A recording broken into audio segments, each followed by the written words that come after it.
Cześć, witajcie bardzo serdecznie na kanale Samurai JDM w kolejnym odcinku z serii o furach z kraju kwitnącej wiśni. Moi drodzy, lata 50., 60. to jest okres, w którym japońscy producenci zaczynają ekspansję, zaczynają szukać zagranicznych rynków, zaczynają wchodzić na te zagraniczne rynki, tak aby z nich również czerpać pieniądze, tak aby na nich również sprzedawać swoje samochody. I nie inaczej było z Nissanem. Nissan, który miał już dosyć mocną pozycję w Japonii, chciał zacząć ekspansję na zagraniczne rynki.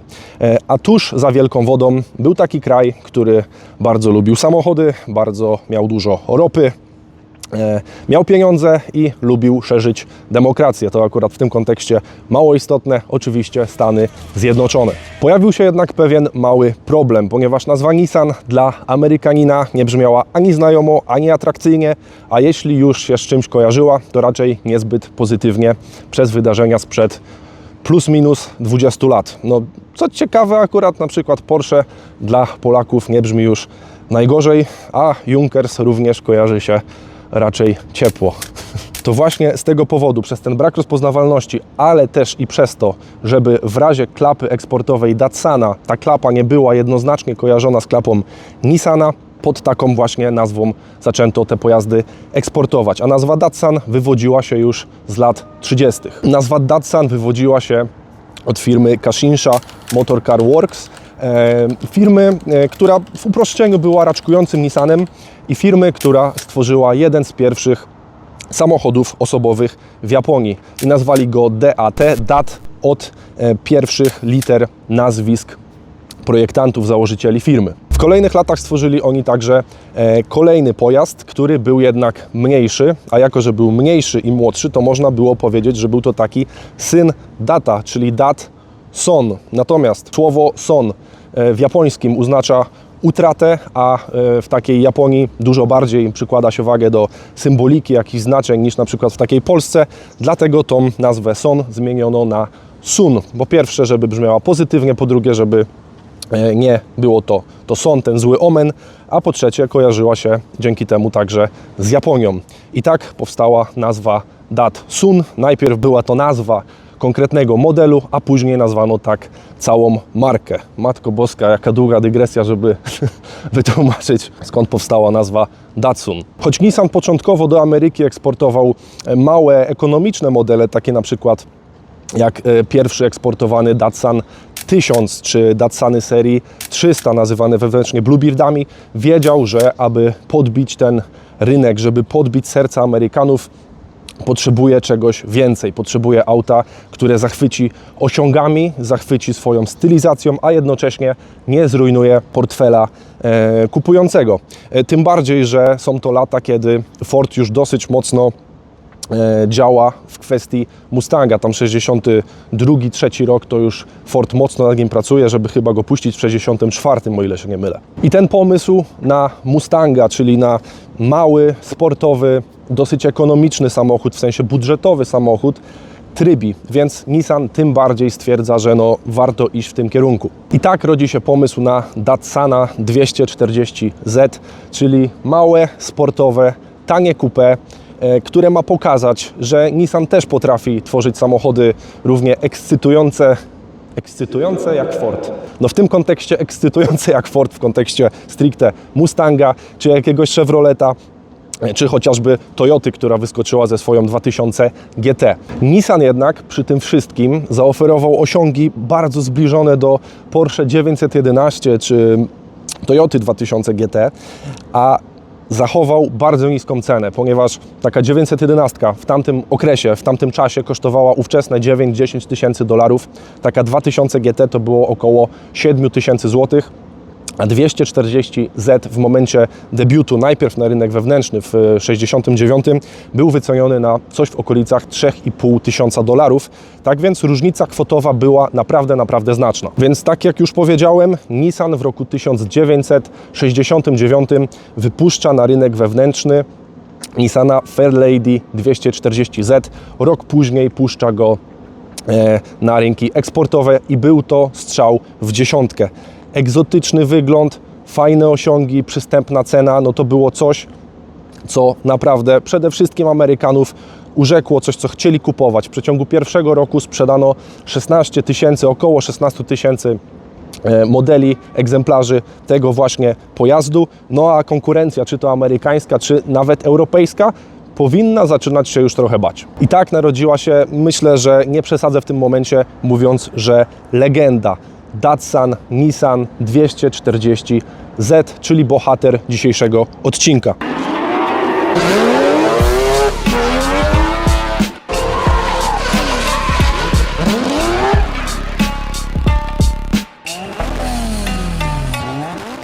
Nim jednak przejdę do tej ślicznotki, która stoi za mną, parę słów o nazwie Fairlady, czyli tej nazwie na rynki wewnętrzne, na rynek japoński, ale i australijski. Musicie bowiem wiedzieć, że 240Z nie był pierwszym modelem, który należał do linii Fairlady. Mieliśmy bowiem wcześniej takie modele jak Datsun Sport 1000, 1200, 1400, 1600, 1500, które na rynkach wewnętrznych nazywane właśnie były Fairlady 1500, 1600 i tak dalej. Sama nazwa Fairlady wywodzi się od musicalu, który nazywał się My Fair Lady i bardzo spodobał się japońskiej publice. Nissan, ta szowinistyczna świnia, ten podły mizogin, gdy tylko zorientował się, że japońskiej publice ten musical przypadł do gustu, wziął tą nazwę i wykorzystał go w fajny, ciekawy, nie w fajny i ciekawy, tylko w zły i uprzedmiotawiający kobiety sposób, czyli do promocji swojej linii i do wzmocnienia sprzedaży. Jak to Nissan robił? Specjalnie przeszkolone panie, które wcześniej wygrały w jakimś konkursie piękności, na jakichś galeriach, w salonach, oprowadzały potencjalnych klientów, pokazywały im te samochody, zachęcały do sprzedaży. Tak więc mogłeś kupić swojego Nissana Fairlady od takiej Fairlady. Miejmy nadzieję uczciwej pani. Ale dobra, dość dygresji i opowiadań, przejdźmy już do gabloty. Przyglądając się 240Z możemy dostrzec wyraźne inspiracje europejskimi sportowymi coupé, a chociażby konkretniej brytyjskimi czy włoskimi maszynami z lat 60., chociażby takim E-Type'em, Jaguarem z 61, czy 250 GTO, to w nawiązaniu do wozów włoskich. I to nie był przypadek. Nissan chciał, aby ich samochód wyglądał jak pełnoprawny egzotyk, ale jednocześnie miał w sobie coś swojskiego dla Amerykanów. Za projekt i stworzenie pojazdu odpowiadał Yoshihiko Matsuo. No, projekt 240 wyszedł na tyle dobrze, a wręcz genialnie, że do dzisiaj uznawany jest za jeden z najładniejszych, jeśli nie najładniejszy japoński samochód wszechczasów. Przyjrzyjmy się więc dokładniej temu designowi, co w tym samochodzie jest takiego urzekającego dla tak dużej grupy osób. I nie powiem, żebym sam się do niej nie zaliczał. Zacznijmy więc od frontu i tu już na wstępie czuć klimat. Długie, nisko poprowadzone nadwozie, delikatnie opadająca maska i reflektory osadzone w tych zagłębieniach, w tych wnękach. Fabrycznie one miały plastikowe osłony na inne rynki, natomiast w Stanach Zjednoczonych przez regulacje prawne to nie przeszło. Dlatego amerykański 240Z ma te charakterystyczne gołe lampy, które swoją drogą dodają mu jeszcze takiej agresji, takiego swojskiego wyglądu. W ogóle te zagłębienia to jest taki niepopularny element. Oczywiście dzisiaj, bo w latach 60. czy 70. kilka modeli by się znalazło, chociażby właśnie taki wspomniany Jaguar E-Type. Nie zmienia to jednak faktu, że to po prostu gra. Front jest dynamiczny, niby agresywny, ale w tej swojej agresywności taki dostojny, nie taki wulgarny, jak chociażby te w miarę współczesne BM-ki. Nieco śmiesznym elementem jest ten kilkucentymetrowy zderzak jeszcze w chromie. Może nie przeszkadza on w tym designie, natomiast fajnie przypomina, że mamy do czynienia z naprawdę wiekowym pojazdem. Na pewno wygląda nieco dziwnie na nasze standardy, ale no tutaj gra, tutaj pasuje. Jeśli natomiast chodzi o linię boczną, no to już jest po prostu czysta klasyka. Długi przód, krótki tył, proporcje, które od razu krzyczą sportowe coupé. Sylwetka znowu przywodzi mi na myśl Jaguara E-Type'a, choć Nissan nigdy oficjalnie się do tego nie przyznał. Mamy tu ten taki charakterystyczny klin, który płynnie przechodzi w lekko uniesioną tylną część, a jedynym mocniejszym akcentem stylistycznym są te charakterystyczne przetłoczenia na błotnikach. Generalnie cały samochód jest mały, jest zaskakująco mały, jednak te wszystkie elementy wydłużające maskę i tylną klapę, te przetłoczenia, te jakieś wystające elementy sprawiają wrażenie, że on jest jeszcze dłuższy niż jest w rzeczywistości, bo w rzeczywistości ciężko to oddać na kamerze, natomiast jest to samochód raczej niewielkich rozmiarów, nawet tak optycznie. Jeśli natomiast chodzi o nadkola i koła. Jako seryjny standard dostawaliśmy 14-calowe, wąskie jak na dzisiejsze standardy laczki ze sporą japą w nadkolu, ale to właśnie sprawia, że 240Z wygląda seryjnie, wygląda tak dosyć lekko, tak filigranowo bym powiedział. Natomiast w latach 70. Japończycy jeszcze nie eksperymentowali ze zbyt dużymi, zbyt szerokimi oponami w seryjnych autach, nawet sportowych. Natomiast tutaj właściciel w nadkola wrzucił opony koła, które nieco bardziej je wypełniły. Mamy tutaj bowiem 16 cali 205 na 55 i jest to maksymalny rozmiar, który bez jakiegoś tam bez jakiegoś gięcia czy rolowania chociażby tego elementu mieści się w nadkole. No i przejdźmy do tyłu. Tutaj już jest naprawdę klimatycznie. Nie żeby tam nie było, ale tutaj już jest po prostu klimat aż ocieka. Ten tył jest masywny, pełny. Mamy tu ten charakterystyczny kształt lamp z budowanymi odblaskami. Jeśli chodzi o zady, to lata 70., 80. to jest moim zdaniem najpiękniejszy okres. Jakieś blendy, jakieś przetłoczenia, no, nietypowe kształty, no po prostu się bawiono i eksperymentowano. Jest tutaj klimat lekko japoński, trochę jak w starych Celikach, trochę jak w Skyline'ach, ale mamy też i klimat amerykański, bym powiedział. Taki muscle carowy, no ten tył po prostu wygląda zajebiście. Czasami seryjnie w tym miejscu była taka mała lotka, taki mały spoiler, raczej symboliczny, ale dosyć szybko pojawiły się też większe spoilery na rynku aftermarketowym, które z tego zada, z tej 240Z robiły jeszcze większą zawadiakę. I po prostu, jak to dobrze wygląda z tą roletą. Ona jest też dokładana, to nie jest seryjne, ona jest dołożona, ale mnóstwo 240Z właśnie taką roletę ma. Po prostu, jakie to jest ładne, jak tu wszystko gra, jak to jest nieprzesadzone. Po prostu klasyczny kunszt, który jest piękny sam w sobie. Nic tu więcej nie potrzeba. Mega mi się to podoba. A skoro już jesteśmy z tyłu, bagażnik jest dosyć płaski, otwór załadunkowy jest dość duży, jednak tutaj ten próg jest dość wysoki. Co mnie osobiście zdziwiło, jak robiłem research w temacie 240Z, to, że one wychodziły tylko i wyłącznie dwuosobowe. Nie było wersji czteroosobowych. Tak więc dopiero w późniejszych modelach pojawiły się fotele 2+2. 240Z miała tylko 2 miejsca. No sam bagażnik raczej gra tu małą rolę w tym pojeździe. Natomiast tutaj mamy wnękę na jakieś koła, na jakieś narzędzia. Nie wydaje się on jakoś super przepastny, ale ta płaska podłoga, duży otwór załadunkowy powoduje, że można mimo wszystko wziąć na jakiś wypad całkiem sporo. Tutaj macie zdjęcie od właściciela, co udało się do niego zmieścić. Tak czy siak jednak bagażnik akurat w tym modelu zdaje się gra drugie, trzecie, a może i nawet 7 skrzypce. A przechodząc dla odmiany pod maskę, którą otwiera się w tym miejscu. Maska oczywiście gilotynowa. Jest to rozwiązanie bardzo ładne, bardzo klimatyczne i z tego co wiem dosyć niebezpieczne, dlatego się z niego wycofano. Po prostu maska potrafiła wjechać w kabinę kierowcy, natomiast lata 70. kto by się tym przejmował. No ale teraz już stricte o silnikach.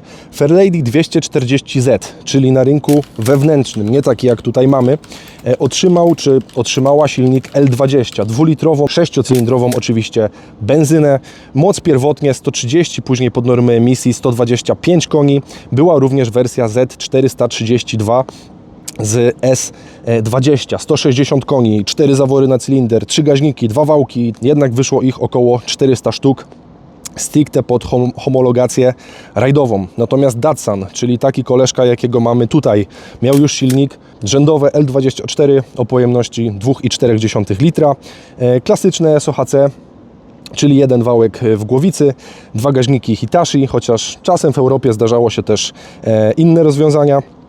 Moc na poziomie 150 koni i to w latach 70. No, dzisiaj może nie brzmi to jakoś kosmicznie, ale znakomicie przyzwoicie. Mówimy o momentach, kiedy Mustang z niespełna 5-litrowym silnikiem V8 miał jakieś 240 koni, no nie wspominając już o jakimś Cadillacu DeVille, który miał V8, 8.2 i 190 koni mechanicznych. No i nie zapominajmy też, że czy to Mustang, czy Camaro, to były znacznie cięższe niż 240, która ważyła okolice tony 100. Sam L24 to motor prosty, ale wytrzymały. No po prostu japońszczyzna, więc kręcił się wysoko, lubił obroty i miał świetne brzmienie, zwłaszcza po podłubaniu w wydechu. No w końcu 6 garów robi robotę. Jeśli chodzi o skrzynię, to dostępne tu były 4- i 5-biegowe manuale. Nieco później wszedł także 3-biegowy automat. Z przodu mamy hamulce tarczowe, z tyłu mamy bębny, z przodu mamy klasycznego Macphersona, z tyłu mamy dość rzadkie rozwiązanie, czyli kolumny Chapmana. Dobra, ale dość już suchej gadki, dość danych technicznych. Ja już chcę jechać, a przynajmniej wsiąść do środka, bo jeszcze najpierw o wnętrzu słów kilka. Ok, tak jak mówiłem, Datsun 240Z na zdjęciach wydaje się być pojazdem znacznie większym niż jest w rzeczywistości. To już nawet z zewnątrz widać, że jest to pojazd raczej mały. Natomiast w środku, przy moim 1,90 m, mieszczę się w nim bez problemu, jest mi wygodnie. Mam trochę mało miejsca z lewej strony, to znaczy te drzwi są bardzo, bardzo blisko fotela kierowcy, szczególnie w tej górnej części. Natomiast czy nad głową jest jak najbardziej w porządku, czy na nogi też mam miejsce. Nie jest tu przepastnie, przestronnie, ale jest, wydaje się, całkiem wygodnie. Fotel jest bardzo miękki, taki absurdalnie wręcz jak kanapa u babci. Fotele były odrestaurowywane, natomiast oparte są na seryjnych, fabrycznych stelażach z tymi takimi zintegrowanymi zagłówkami. Wyprofilowane są dosyć przyjemnie, jakieś tam trzymanie boczne jest. Fotele są zaskakująco, powiedziałbym, współczesne, gdyby nie ta ich miękkość na dole, ich komfort. Ich komfort jest zaskakująco współczesny. Jeśli chodzi o przestrzeń na nogi, to tak to wygląda.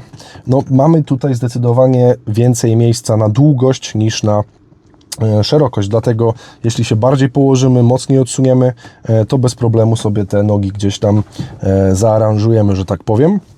Kierownica jest dosyć spora, więc wsiadając zdarza mi się przycierać o nią. Wsiadanie nie jest najłatwiejsze czy najprzyjemniejsze, ale też nie jest jakieś super problematyczne, też nie przesadzajmy. W tym miejscu mamy dźwigienkę od ręcznego ssania. Tutaj mamy ręczny, oczywiście po japońsku, z prawej strony. Tacka, schoweczek drugi. Tutaj ewidentnie kieptacka. Tutaj mamy kontrolkę pokazującą, że mamy włączone ssanie, podgrzewanie szyby i ten element jest demontowalny, ponieważ tam pod nimi znajdują się bezpieczniki. Bardzo fajny dostęp do bezpieczników. Panel nawiewów. Dosyć, powiedziałbym, skomplikowany, to znaczy wszystko jest obsługiwane innym pokrętłem. Tu mamy moc, tu mamy ciepło, zimno, wentylacja, temperatura, defrost room, czyli tu jak jesteśmy w pokoju, tu jak chcemy odmrażać. Tu wyłączone, tu ciepło, tu wyłączone, tu ciepło. Ok, Nissan. Hej, Mercedes. Zostaw swoje sekrety dla siebie. Tutaj mamy lampkę. Nawiewy zamykane po prostu obrotem. Jeśli chodzi o wskaźniki, jak i nawiewy, są one umieszczone w takich tubach, w takich tunelach. Bardzo fajny akcent stylistyczny, trochę zgrywający się z tym, jak umiejscowione są przednie reflektory. No i po kolei zegarek, który, jak mi powiedział właściciel, w znakomitej większości egzemplarzy nie działa, amperomierz, czyli napięcie, paliwo, ciśnienie oleju, temperatura cieczy chłodzącej, obrotomierz, prędkościomierz z podlicznikiem dziennym. W tym miejscu mamy światła awaryjne, włączanie wycieraczek czy świateł. Tutaj mamy kierunki. Wszystko jest raczej dość proste w obsłudze, poza może tym panelem nawiewów. Nie jest intuicyjny, po prostu nie jest intuicyjny i pewnie by trzeba było troszeczkę z nim spędzić czasu, żeby ogarnąć i ustawić to, co mamy właśnie na myśli. Jeśli chodzi o nawiewy, to tutaj mamy jeszcze jeden suwak, jeszcze jedną linkę cięgno do otworzenia nawiewu po prostu na nogi powietrza, które wlatuje z pędu jazdy.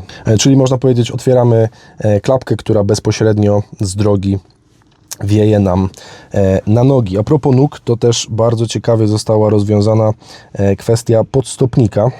W tym miejscu nie mam jak tam wsadzić kamery, żeby to dobrze pokazać, natomiast tutaj mamy podstopnicę, która jest po prostu przyspawana do budy. Taki metalowy, kwadratowy element, nieobity niczym.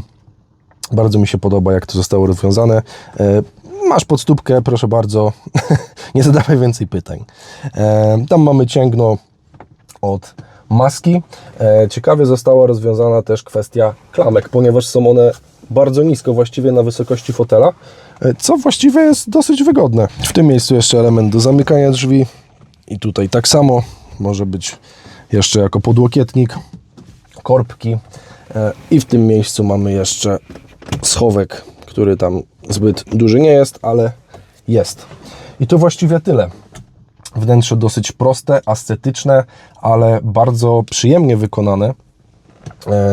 Powiedziałbym fajnych materiałów. Te plastiki no nie są jakieś super jakościowe, ale no pamiętajmy, że mają ponad 50 lat. Czy nawet jeśli były odrestaurowywane i tak dalej, to i tak są w bardzo fajnym stanie. Zwróćcie jeszcze uwagę, jak wykonany jest dach. To też jest dach, który został odrestaurowany, natomiast seryjnie, fabrycznie również ten dach był w takim przepikowanym materiale. Robi to bardzo fajny efekt. Jest to spójne z tym, co się dzieje z tyłu, czy tu z tyłu. Tutaj generalnie jeszcze trochę miejsca. No i ten bagażnik.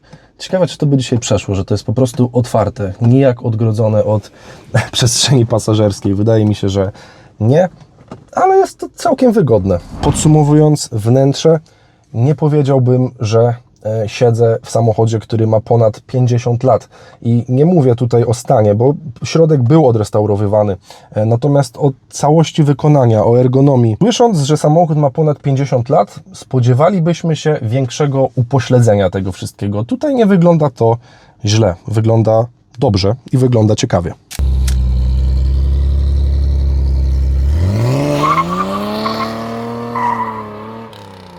Dobrze, moi drodzy, przenieśliśmy się w nieco bardziej ustronne miejsce, spokojniejsze. Samochód jest z Wrocławia. Nie wyobrażałem sobie jeździć nim po Wrocławiu pierwszy raz w życiu w nim siedząc. Generalnie już po odpaleniu trochę bardziej czuć, z iloletnim pojazdem mamy do czynienia. Wszystko tu trzęsie, wszystko tu chodzi, wszystko jest bardzo, bardzo twarde, sztywne. Zawieszenie tu jest delikatnie zmodyfikowane, nie jest w 100% seryjne, więc jest jeszcze twardziej.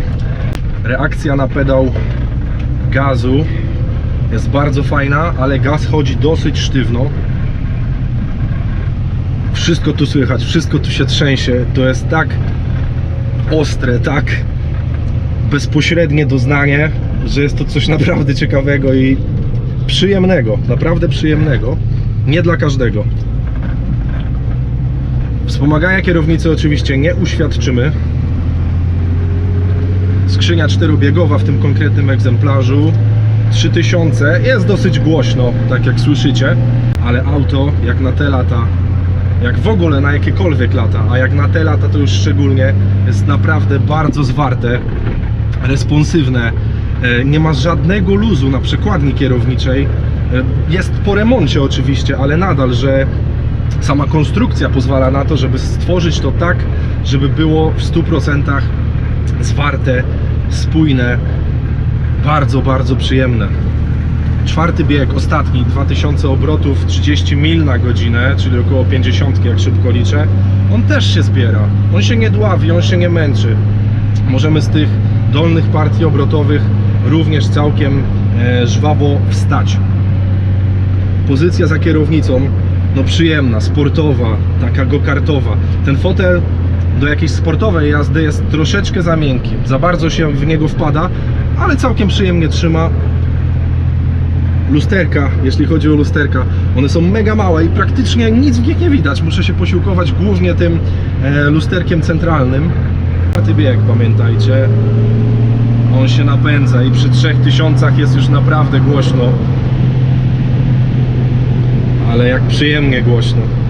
Jeśli chodzi o hamulce, samochód hamuje dosyć dobrze, natomiast wyhamowanie wymaga mega dużo siły. Hamuje się tak mocno, jak wdusisz to nogą po prostu, więc jak chcesz stanąć, to nogę musisz wdusić z całej siły.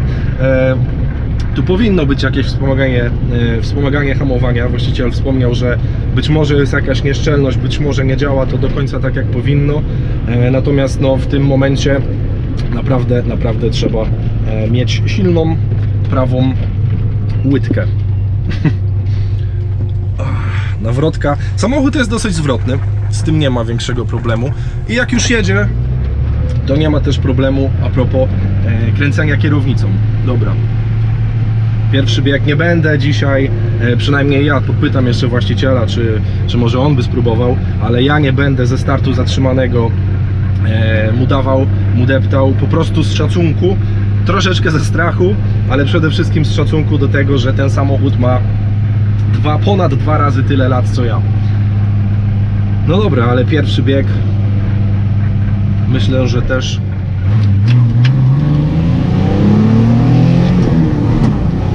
dosyć przyjemnie reaguje, nawet nie ze startu zatrzymanego. Jezu Chryste, wrażenie, ile mamy? 60 mil na godzinę, około 100. Wrażenie jest takie, jeszcze zaczyna delikatnie kropić, Jezu Chryste. Wrażenie jest takie, jakbyśmy jechali 240, 250, no dosłownie.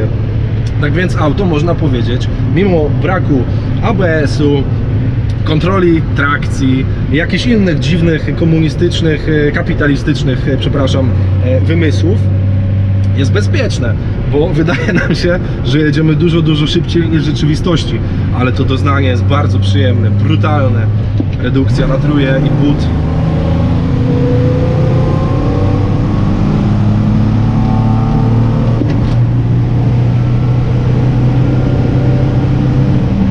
Wspaniałe, naprawdę wspaniałe. I hamujemy. Nie było to hamowanie awaryjne. No z tej prędkości zatrzymał się całkiem ok, w sensie zwolnił całkiem ok. Oczywiście Corbotronic. Tutaj w tym pojeździe wszystko jest najprostsze jak może być. I gdyby nie brak na przykład klimatyzacji,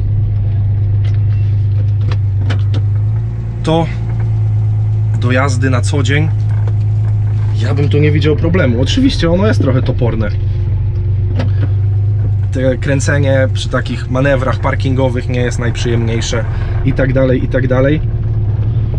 Ale pod wieloma względami uważam, że nie odstawałby ten samochód od dzisiejszego ruchu. Jeśli chodzi o przyspieszenie, to na pewno. Jeśli chodzi o jakąś zwartość i po prostu dałoby się tym jechać, może nie w jakąś długą trasę, ale nie walczę z tym samochodem. Jest barbarzyński, szczególnie jeśli chodzi o doznania słuchowe. Natomiast jaki miły pan kolarz, żeby nie powiedzieć brzydko. Pod górkę z 3. biegu. No, trochę brakuje, zredukujemy.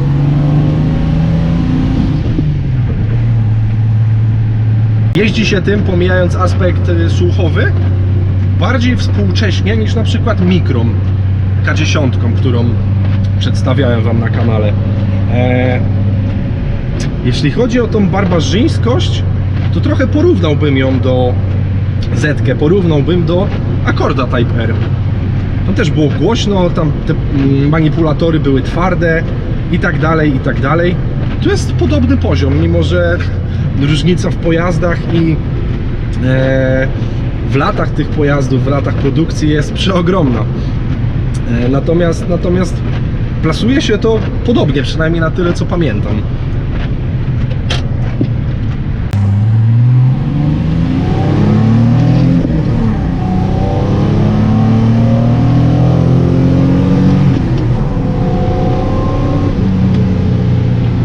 Wrażenie przyspieszenia jest naprawdę kosmiczne. Dobra, bo tu znowu zaczyna mocniej padać, więc nie będę już fisiował. Auto jest takie zgrabne, takie malutkie. Naprawdę fajnie zachowuje się w zakrętach czy podczas takiej casualowej po prostu jazdy. Bardzo przyjemne uczucie, bardzo przyjemne prowadzenie.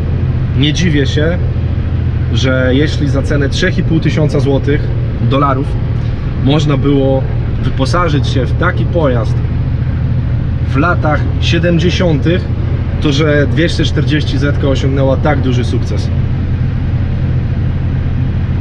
Petarda, naprawdę petarda. Czwarty bieg no jest dosyć krótki, bo jedziemy 45 mil, no to jest 80, tak jak szybko liczę. 80 na godzinę, mamy jakieś prawie już 3000 obrotów. No ale były piątki, więc na dłuższe trasy polecę. Jeśli chcesz jeździć 240Z w dłuższe trasy, to polecałbym jednak wyposażyć się w ten egzemplarz z skrzynią 5-biegową. Tutaj też jestem generalnie zaskoczony, pomijając te drobne aspekty, jak to współcześnie jedzie. Jak na współczesne standardy to fajnie jedzie. Już nie wspominając o tych 70. Kosmos, naprawdę kosmos. Miano i tytuł samochodu legendarnego i tego, jak bardzo ludzie go lubią, jest w pełni zasłużony w 100%.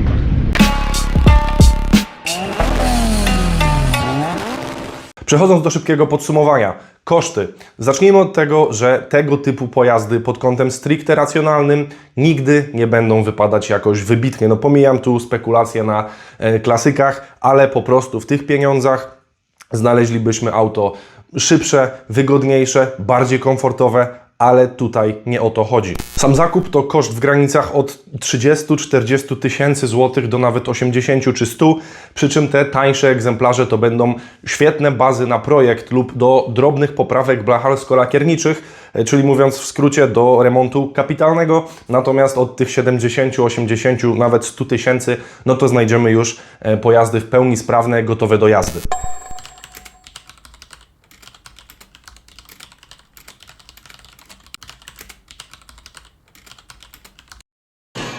Co ciekawe, do Datsunów dostępna jest masa części, głównie ze Stanów Zjednoczonych, przez to, że po prostu było ich tam dużo, ale i w Polsce. No i na dodatek mamy mnóstwo części aftermarketowych, czy to do zawieszenia, czy to do układu kierowniczego, czy nawet do tuningu silnika. Na przykład na Amazonie dostępny jest zestaw do przeróbki gaźnika, czy jakieś kolektory ssące wydechowe na eBayu, czy na AliExpress. Jak na to jednak, co samochód oferuje stricte na papierze, no to koszty nie są małe. Jednak trzeba pamiętać, że poruszamy się tu w przestrzeni samochodu legendarnego. No, nie będę ściemniał, że jakoś wybitnie znam się na klasykach, ale w moim mniemaniu, w moim odczuciu wypada to i tak całkiem nieźle. Ode mnie taka 4. Czy to dobre auto dla młodego kierowcy? Może po prostu przejdźmy dalej. Czy to dobre auto na daily? Jeśli w ogóle rozważasz zakup Nissana Datsun 240Z jako auto na daily, to mam taką radę dla Ciebie, jak kiedyś miałem dla bonusa. Weź 20 metrów, rozpędź się i głową w ścianę. To może oprzytomniejesz. Natomiast jak już taką 240 masz, okazuje się, że wypada to trochę lepiej, niż można by było się tego spodziewać. Względna wygoda, całkiem niemało przestrzeni na bagaż, zdecydowanie satysfakcjonująca dynamika, spalanie w przedziale 11-12 litrów na 100 km. No, żebyśmy się dobrze zrozumieli, to nie jest dobre auto na daily, ale po prostu mogło pójść tutaj znacznie gorzej. No taka 2. Fan z jazdy. Mówiąc krótko, fenomenalny, niewyobrażalny i wspaniały. Wrażenie przyspieszenia, zwinność tego samochodu, dźwięk, brutalność, surowość tego doznania, no to jest coś, co z automatu wkleja banana na twarz. No i do tego ta czysta mechanika, ta nieskalana żadną elektryką, elektroniką, żadnymi systemami mechanika, połączona z napędem na tył, w stosunkowo lekkim aucie, no to jest naprawdę niewyobrażalnie przyjemne doznanie. No i pomimo, że VMAX na poziomie 210 km na godzinę, czy przyspieszenie do setki na poziomie 8 sekund do 100 km w 2025 roku, no nie brzmi jakoś kosmicznie i spod świateł objedzie nas, nie wiem, Golf GTI na przykład, no to naprawdę nie ma znaczenia. Życzę każdemu, żeby chociaż raz w życiu miał okazję przejechać się tego typu pojazdem. Ode mnie to jest dycha z plusem. No i klimat. Ten samochód to tak naprawdę przede wszystkim klimat. No i pomimo, że osobiście gustuję w latach 80., 90., więc ten klimat jest nieco inny, to zdecydowanie jest bardzo intensywny i bardzo przyjemny. Nie zapominajmy również, że jest to pojazd, który w dużej mierze przekonał Amerykanów do japońskich marek. Otworzył innym producentom możliwość sprzedaży swoich samochodów w USA. No jest to pojazd po prostu legendarny, tym bardziej, że jest to pradziadek serii, która do dzisiaj budzi bardzo duże emocje. Dyszka. W komentarzu pod tym filmem dajcie znać, co sądzicie o Datsunie 240Z. Czy może gustujecie jednak w trochę młodszych gablotach, czy jest to coś, co Was przekonuje? No i czy Waszym zdaniem to miano samochodu legendarnego jest zasłużone? Będę bardzo wdzięczny za udostępnianie tego materiału. Tymczasem ja się z Wami żegnam. Dzięki wielkie za uwagę. Trzymajcie się i do następnego.